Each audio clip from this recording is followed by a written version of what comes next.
everyone, and thank you for tuning in to Minecon Live 2019. I'm very excited you could join us. I'm Jessica Chobot, your pre- and post-show host, and we are hanging out backstage at Minecon Live. Now, this annual update on all things Minecraft is an absolute highlight for me, and I can promise you we are all in for an exciting event. I'm super stoked to be here. As you can hear, everybody else is super stoked to be here. I listen to Minecraft daily, the soundtrack. I have my own builds that I work on, and I create a ton of stuff with my son, who then promptly makes me destroy it, some of which you can see here. I'm very proud of this. This is my Wonder Woman invisible jet from the JLA comics and the cartoon, so I'm super, super stoked about that. I actually put her inside. But enough about me. The audience is arriving in the main theater as we speak, and the atmosphere is absolutely electric. Hopefully at some point we can go and have a look. But in the meantime, we've got a fabulous program ahead of us, so let me start by giving you a quick overview on how this day will unfold. So, this bit now with me is the pre-show, and then in 30 minutes time, we will start the main show. We'll then return here to the backstage studio, and I'll be joined by some of the development team from Mojang, who will be here to answer your questions. So make sure to stick around for the post-show. We have lots to look forward to.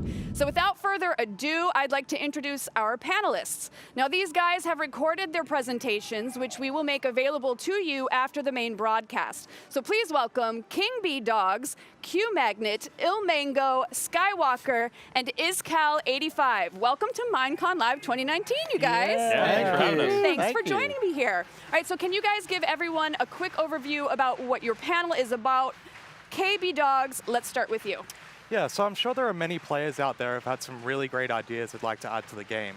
And Minecraft is this incredible platform for creativity. Through the power of modding, no matter who you are, anyone can add their ideal experience to Minecraft. But every experience starts with design, right? So it's kind of like the seed that grows. Basically, you think of an item that kind of helps you defeat that long-standing boss, or perhaps a potion that helps you last that little bit longer in your battles. Design helps us structure the experiences we play in Minecraft. But every experience starts with ideas, and you got to kind of think of, like, how do I bring it all together? Through our panel, we hope to inspire players on not only how to structure these experiences through design, but also how to evolve it once you've actually released it into the wild. Got it. So would you say that your panel is a way of taking those ideas and learning how to utilize them in the game? Yeah, absolutely. So we want to kind of go through the process of how you actually design these experiences and then implement them into the game, basically. Very cool. All right, so moving on, Cube Magnet, pitch me on your panel. So our panel is about something called Diversity 3. It's the third game in a series that I've been working on for a number of years, and it's all built inside Minecraft. So it's got, basically what Diversity is it's like 10 games inside one game that's all built inside Minecraft. It's like total gameception. So we've got a mystery space adventure. We've got a mob arena where you fight mobs. We've got a puzzle section where you can use your brain instead of your brawn if you want. We've even got a trivia section where if you get an answer wrong, you have to do a funny little mini game to get out of the punishment. So we had a lot of fun doing that. And the panel is sort of like our experience of building that. We start on a world that has nothing in it, just air. And we build this thing. And so there's different techniques that our team used to build it, and it's totally free. So you can download this game, this Diversity 3. You can install it on your own computer. You can play it solo, or you can upload a server and play with friends. It's really, really fun with friends. Oh, very cool. So kind of like a lot of, I guess, for lack of a better phrase, mini games, but all in one common main area. Yeah. It's really fun because you get a lot of choice to do. You might not like this one thing, but maybe you like this other thing. And just kind of caters to a lot of aspects of Minecraft gameplay. Very awesome. All right, so Il Mango, let's go with you. Pitch me on your panel. So I'm part of the Minecraft server, and what we're trying to do is to push the vanilla survival game to the limits. So the server is all about redstone and building farms, for example, and we work together on that as a team. The title of our panel is How Automation Can Enrich Your Game Experience, and there's basically two main points. The first one is, with automation, you can get around a lot of the grindy, repetitive work, for example, for resource gathering. And the second one is actually, there's just a lot of fun. It's what the sandbox game is about, creating something larger out of the basic components we were given. And our panel will also show and talk about some of the highlight projects of our server that we did in the last 5 years. Examples include an enderpearl cannon that can shoot you over thousands of blocks in seconds. We got a mining machine and a flying machine that can remove bedrock. So Would you say you focus mostly on mechs, if not exclusively? Yeah, mostly. We also try to decorate the area around it, but we're not really experts on that. So we're mostly trying to make good farms. What's the most difficult mech that you've ever built? I would say the mining machine, we call it a quarry. About 80 hours to design that. Oh, dang. Yeah. That's a lot. Okay, very well done. Did you want to elaborate? It looked like I cut you off. Did you? Oh yeah, so it's really complex. Everything has to be right. Giant machine, and yeah, this was the most complex thing I ever made. Very cool. All right, Skywalker, tell me about your panel. All right, so our panel is pretty much made up of all of the, I kind of call them the marketplace all-stars. So all of our panel is made up of Minecraft marketplace partners, and so we create content for the Bedrock edition of Minecraft. So that's Switch, Xbox, Windows 10 edition, iPhone, Android, all of that. And so our panel pretty much breaks down almost like kind of like the crafting recipes that go into making a piece of content. So we break it down through entities, mechanics, textures, and then end up with builds. And we kind of show you how we create stuff and also some of the secrets that go like kind of behind the scenes, like workaround stuff that we do, and show people to kind of inspire them and show them how they can approach creating like workarounds and tricks. So kind of teaching everybody on how to be a creator. Yeah, pretty much. Yeah, and we even have some good tips for people who are aspiring to become creators. We're all fortunate that Minecraft has created this incredible opportunity for us, where we can.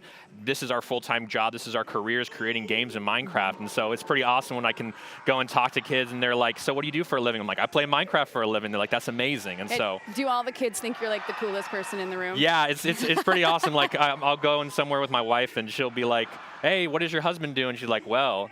Kids, if you ask him, why don't you go ask him? They come up to me, they're like, what do you do for a living? Like, I make Minecraft games. Like, that's so awesome. And then I show them stuff and they love it. So. That's awesome. You're their hero. Fantastic. Well, last but not least, Iskal85. Tell me about your panel. So we're here with the Hermitcraft group, which is a multiplayer SMP server. And we've been playing together, I think, trying to get this right, for 7.5 years now. Oh, wow. Yeah, it's quite ridiculous. But we are here to talk about our multiplayer experience because personally, I mean, I love Minecraft. I've been playing ever since it came out, and probably, played too much Minecraft if that is a possibility. But to play together with your friends, to create things together with your friends, and like take the game beyond what it maybe was meant to be from the beginning, that's just something else. And we're here to discuss like the things that we have done in the past, and specifically this season, where we played on the same world for 1.5 years now. So we had a lot of things to talk about, but multiplayer Minecraft is definitely, yeah. If people get the opportunity to play multiplayer Minecraft, they need to take it. Play with your friends. So I was going to say, do you think you focus more on? Do you enjoy Minecraft because you enjoy Minecraft, or because it's one more opportunity to hang out with your friends? That's a great point. I think it's both. I think it's both. Like, it's such a social thing, and I hope that people understand this. We play Minecraft, but we're also hanging out with our friends like that. It's a very social thing. Well, and that seems to be the common denominator talking to everybody here, is that it's really about the community and friendship, and then all the additional stuff about Minecraft is just icing on the cake. Yes, would you say? Absolutely, yeah. Very cool. Well, thank you guys so much for joining us. As a final reminder, all of these amazing panels will be available on minecraft.net over the weekend, so make sure you go and have a look.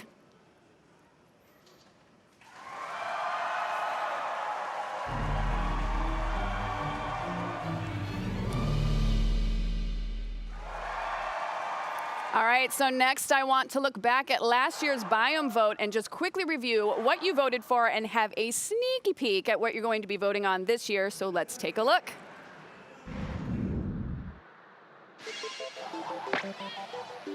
Whoa, that tumbleweed almost hit me. Well, they don't call it the Badlands because of their good manners. Ooh, this new cactus is fancy. Ouch! What's that spooky vulture doing? Vultures are drawn to loot left behind by unlucky explorers. Not the loot! Is that a boat? Yes, this boat has a chest built in for all the cool things you find at sea. And look, it's our new friend, the frog. Ew! Actually, we're not that close. Here's a mangrove, a tree that thrives in the swamp. We should get out of here. That frog is looking at me funny.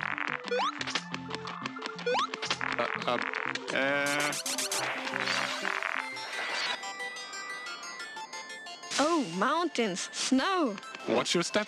The snow is snowier than before. A goat. He reminds me of you a little bit. Mountains are getting an upgrade. Jagged cliffs, snow-capped peaks, dramatic views. The goat is getting away. Let's go.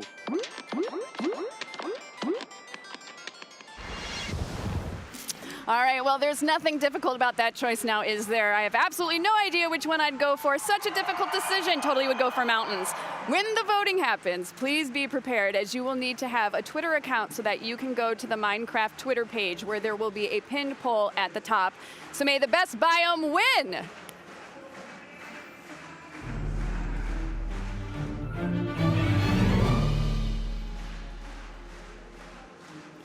Now I'd like to welcome my next guests, Ben Kelly and Deirdre Kornstrom. Welcome, you guys. Thanks for joining me. So Ben, your work epitomizes what Minecraft is doing in education. You are a massive champion of teaching empathy, and you've been a Minecraft player and teacher since the very beginning. You recently accepted a STEM award for running a global sustainability shuffle project where classrooms around the world built SDG solutions in Minecraft. So can you tell us a little bit of what that means? Sure thing. For the last 2 years, students around the world, from kindergarten all the way to college, have been working in Minecraft to build solutions for the UN Sustainable Development Goals. There's a single world file with 17 villages, and each village represents a place for a goal. And they have been building and handing off to the next country and then the next country. So it's been going very well, and the teachers and students involved are awesome. They're awesome. Great. Well, so then what are some examples of what the UN has as its goals? One that comes to mind right away that's super relevant today is Ireland did a build for the goal 15, which is life on land, and they did a bee sustainability goal. So they actually were thinking about bees 2 years ago. They did a really cool side project, though, about cows and cow farts. And yes, I said cow farts. And that was, if you feed cows seaweed mixed with their food, cow fart emissions or methane emissions go down. So there's some real serious learning here with kids in elementary school that's happening in this project. Is that true about feeding cows seaweed? And apparently, if you feed them seaweed, methane emissions drop by almost 99%. No way. Well, look at that. You learn something new at Minecon every year. I feel so much smarter now that I know about, sustainable cow farts. That's right. Thank you. Well, what has the response been from teachers and students involved in the program? There are incredible teachers using Minecraft all over the world, and the teachers involved in this sustainability shuffle are no different. They not only taught the kids about the UN goals, but they also inspired great solutions. Again, solutions from all over the world for these goals, and maybe one day the United Nations will get a chance to see these goals. Yeah, that's great. Well, it's been super cool hearing about students in countries all over the world tackle the SDGs in Minecraft, especially using your lesson plan. Yeah. And what an amazing way to get Minecraft in the classroom. Congrats. It should be fun once it's released very soon. Yeah, great. Deirdre leads the Minecraft education team and is a director of the Block by Block Foundation, which is a partnership between Mojang and UN Habitat. So, Deirdre, can you tell us about some of the things that you have done in Minecraft education this year? Yeah, it's been a really exciting year. I think Ben's project is a great example of connecting classrooms around the world around the theme of sustainability. And I think in the last year, the thing that's been really exciting is how educators are taking Minecraft Education Edition and really making it their own. My team visited a school in New Zealand where they were testing out a world that explored New Zealand's Maori language and culture in Minecraft. And so that's been amazing to see how enthusiastic and curious the students are with that. In the last year, we also introduced in-game coding in Minecraft, so students can mine and farm and create and explore using code, which has been a big unlock for teaching coding in both elementary and middle and even in high school. With the Minecraft Hour of Code, we've had over 100 million Hour of Code sessions, and pretty soon we're going to have a new Hour of Code tutorial to announce, which will be exciting. That's awesome. Is that what we're seeing in the video right now? Yes, yeah. And then this was a back-to-school update. We put Minecraft lessons into the Minecraft Education Edition lesson library so the students can access it right in the game.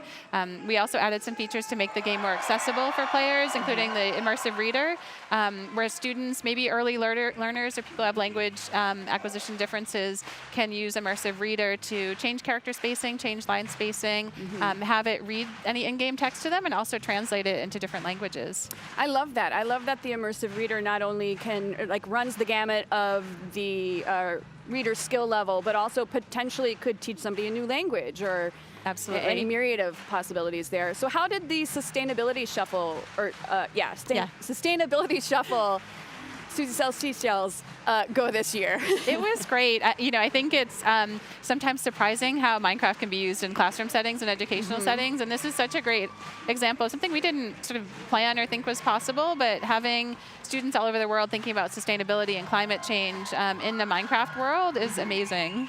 Awesome. Well, this actually goes out to either of you or both of you, whoever wants to tackle it first.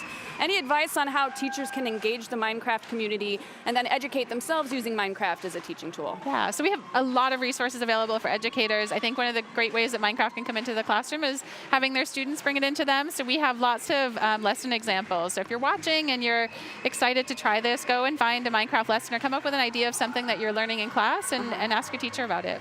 Awesome. Yeah, Ben? peer pressure can be used for good reasons. And if you're a student watching this, the best way to get Minecraft into your classroom is to peer pressure your teacher and principal until they give in. That's how I was pressured into it, and it's been a great ride since. Just corner them in the hallway. That's right. Force them to bring Minecraft in the classroom. I love it. Thank you guys so much. Thank you. You can find out more information about Minecraft education at education.minecraft.net.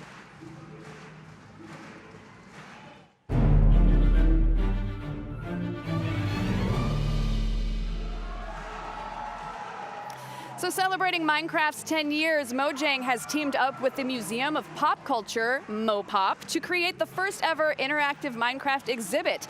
Get hands-on at Minecraft the Exhibition, featuring life-size Minecraft creatures, scenics, and interactive experiences. It opens October 19th, and tickets are on sale right now. And let's now just take a moment to reflect a bit more on all of the things that have happened in the world of Minecraft over the last year. Have a look at this.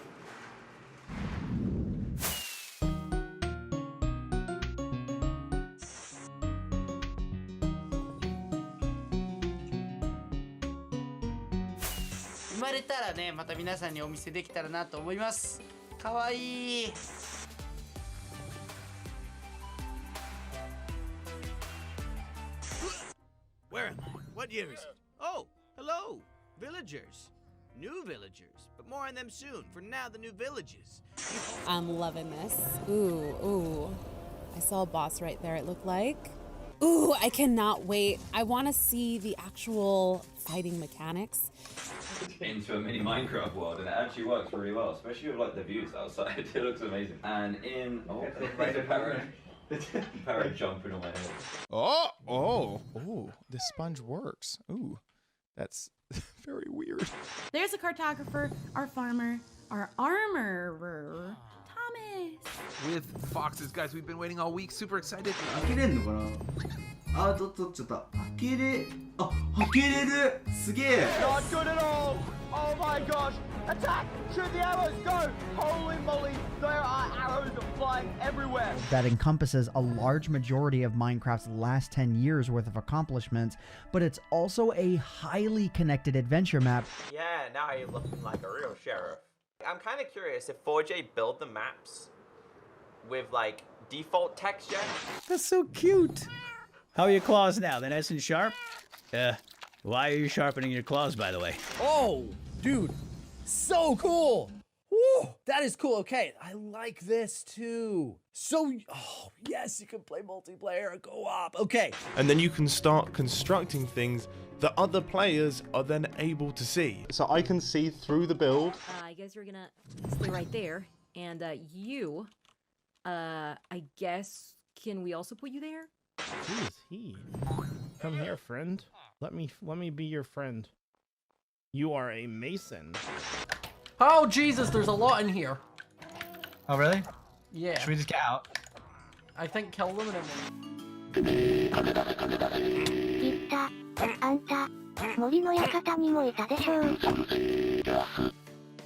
I also need to breed another cat. I don't think I need. Oh, if I breed this cat.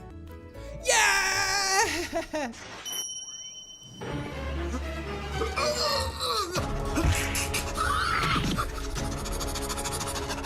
This is amazing, dude. So basically, we can play Minecraft anywhere we want now. Goodbye, hard work. Goodbye, funny. Guys, let's just light everything on fire. Goodbye. Goodbye, builds. I love that one. That sounds like how I usually play. Oh, let me build all this and then blow it up with tons of TNT blocks. What an amazing year it has been. So many fabulous things to look back on and celebrate. And to tell us more about some of their main highlights, I'd now like to welcome Megan and Liam. Welcome to both of you. Hey. Thanks for joining me here. Thank you for having us. Oh, of course. Now, I know you guys are going to be part of the show. Do you know anything about it that you can tell us? Oh, you're just gonna have to wait and see, but we have some good surprises in store. Oh, good. It's Well, good. I can handle with that. I can sit with that. That's great. It's been, that being said, it's been an incredible year. Megan, what has been your favorite highlight over the past year? My favorite highlight? Well, I like building, so the scaffolding has been incredible, right? Oh, yeah. I love the scaffolding. It's so fun, and the popcorn effect, I don't know, it's like ASMR. I got that. Every time you, like, cut it down, Put it I'm down like, and it all just slowly falls down. It's like, Except oh. when I do it underneath me, and then I, like, fall to my death. That's the worst. Oh. I do that often. It's just, when do I learn? I don't think it happens. Liam, what about you? What's been your favorite thing this last year? The updates have been really, really good. Villagers and pillagers, that kind of stuff, but I've still enjoyed my roots of caving. I like the adventure aspect of it too, exploring new areas. There's new chests and villages too, a bunch of new loot. I just like the feel of adventuring. How do you guys like to play Minecraft? Do you creative, survival, friends? What's your preferred Survival, method? SMPs, or you have one, your mom, but I thought he was your friend. Not after this. Oh, got it. Okay, this is awkward now. I've made it awkward. Just kidding. We like playing on SMPs together, like servers together, which is usually survival because there's a bit more grind and accountability involved. But I don't mind going into creative to build things for time lapses. I think it's really satisfying.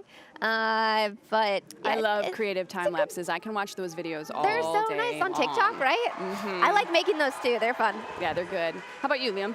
I enjoy the grinding aspect of it. I love survival. I hate creative. I'm going to be the one against you two on this. Get off the stage. No, I'm kidding. I don't want stay. to. No, you just got to stay. It's your job. But so you hate creative as much as that hurts me. I don't hate creative. I just don't like using it myself. Oh, that's fine. It takes away from it a little no, bit I'm for only me. teasing. I don't like when you tease me. Okay, that's man. awkward again. So what is your preferred method? Just grinding across the board and just seeing how far you can go? Yeah, I like trying to go for the big things like the beacon, slowly grow up to that. I hate things, like me and Megan have had this argument a lot of times, the AFK fish farm. Oh, I love AFK fishing. I hate them. Why? It's just you do nothing and you get so many good things. I want to earn Just it. set it and forget it. I can be eating popcorn, watching a movie. I'm like, yeah, I'm getting that sweet, sweet loot. Megan goes to sleep. It's like, I'm going to have a mending book in the morning. Yeah, well, I'm not 12. What are you talking about? That's fantastic. Which biome, since we're going to shift gears here a little bit, are you rooting for in the biome vote? Swamp. Yeah? I have fallen into the place of Swamp Queen in Kingdom Craft. So even though I haven't posted my first episode, I have a lot of pride in the swamp. Nice. Which biome are you looking for? Mountains. I want the billy goats. Yeah, me too. Well, I've got a build currently that could use an upgrade with the mountains, and that would be fantastic. And the billy goats. And the billy goats. Of course. And the billy goats as well. In your opinion, what do you think has helped Minecraft stay relevant over the course of 10 years? And not only relevant, but also kind of kicked it up a notch, because this year it got really popular again. The thing is, Minecraft is just a good game from the start to finish, and the updates over the years have only made it better. I think a lot of people have taken a bit of a break, and they have something so amazing to come back to. We have people like PewDiePie who's playing, Jacksepticeye, and then Cupquake has made her return to Minecraft after like years of not playing, and there's so much content. You can seriously play it forever and not get bored. Yeah, it's definitely the updates. There's so many new things every year you look forward to. The snapshots giving you new playability whenever you need it. Not necessarily the game isn't perfect yet, but you could go on there, see what's new, test it out, and then go back to your normal world. I also think nostalgia was a big thing too. Yeah, nostalgia. I'm glad you mentioned that, because I was going to say, as wonderful as the updates are, I do think that the baseline being what it is, and it hasn't really changed too terribly much, you're able to kind of put it down when you need to and come back to it and still pick up and go. Like there's not that relearning curve. I mean, maybe a little bit, but only for a hot second in order to remember what your button layout is, and then you're just right back in the mix. Absolutely. Yeah. And also them adding like to the new consoles and that kind of stuff, making it different in every single console, cross-platform, has really updated it too and made it more accessible. Yeah, I heartily agree. Well, shifting over to the new stuff that's coming up, what are your thoughts on Minecraft Earth? You've actually been playing it. Yeah, I tell me played it about at E3 and then recently at the offices. And it's just, I'm a big Pokemon Go fan. I love when worlds collide, and AR is just so fantastic. I love going outside and being able to be surrounded by Minecraft, going mining, maybe doing some raiding with some friends. There's just so much fun stuff. I don't want to tell you too much because I think a little bit of it should be like a surprise. Oh, totally. Yeah, I'm looking forward to that. Really quick, I got 30 seconds. Give me an answer. Minecraft Earth. I'm excited for it. Haven't tried it. Dungeons, I'm very, very excited for it. Dungeons is the game that I'm looking forward to the most. I want it to be so good. It looks beautiful. I want it. It is good. Fantastic. Well, judging by the noise that we were hearing earlier, things are really starting to warm up behind me. Shall we go and take a peek at the main stage? Yeah, what's up, guys? All right. There they are! Minecon Live 2019 studio audience. Hi, guys! Woo! Hello! Save me a seat. I'll be out there in a sec. Yeah, lots of energy in there. Everyone looks super psyched up for the show. Now, bringing it back to you guys, what do you personally hope that they are going to tell us about this year? Not asking you to give away secrets, just what you want to see. Oh, man. Yeah, hot seat. I mean, you know, I want that swamp update, but, you know, you already know why. I want more info about Minecraft Earth and Minecraft Dungeons, but I want a big change to caving. That's the big thing for me. What would be your ideal change that you could potentially receive, or that you're hoping to get? More hostile mobs. Really? I want them to hurt me so bad. Man, you like the punishment. I do. Well, jeez. Well, that's just about all of the time that we've got. A massive thanks to all my guests today. I've had a blast as usual. Now we are ready to go to the main broadcast. Enjoy Minecon Live 2019, everybody. I look forward to seeing you back here after the show, so make sure that you don't go away, because we will have much more for you as soon as the main episode wraps up. See you guys in a bit.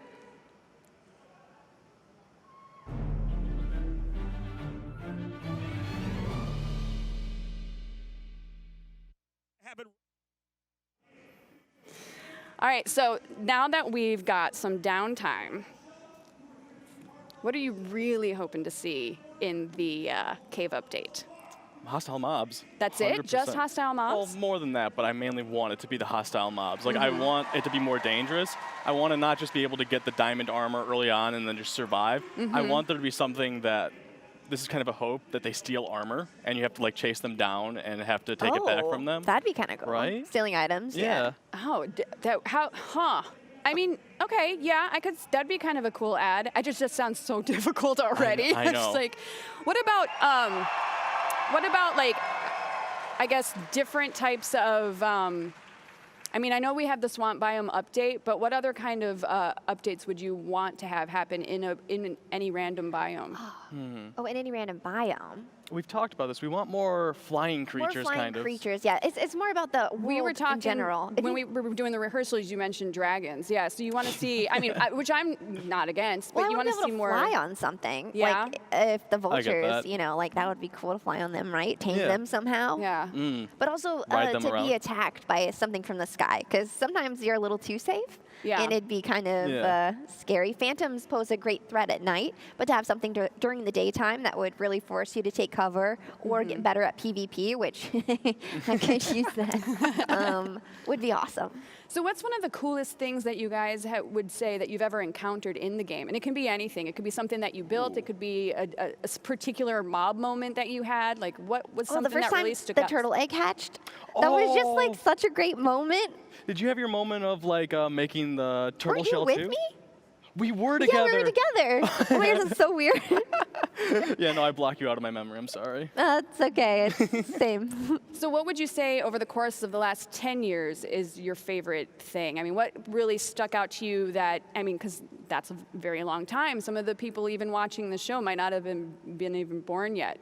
So what would be the one thing that popped out to you the most that, oh, wow, this is a really iconic moment for this title? I think it's being able to play with friends. I don't know if it's an iconic moment could fit that, but it's the friendships that you make just from playing Minecraft together has been one of my favorite things. There's people I've met from all over the world that I never would have maybe had a conversation with, but because we're on the same Minecraft server, now we're friends. So building those friendships and staying in touch with people who have moved away has been like the most amazing part of Minecraft for me personally. For sure. Liam, really quick, because I'm getting in my IFB that they're ready for the show. What would you say is your... Other than that, I would say Redstone. Redstone has added a whole new thing to me. The first day I was able to use pistons was like game-changing for me. It was awesome. It was like I got to make this door that I just press a button and I could walk through and it just opens up. It was beautiful. Awesome. I know, right? All right, very good. Folks, thanks for joining us in our top secret talk. And get ready for Minecon 2019.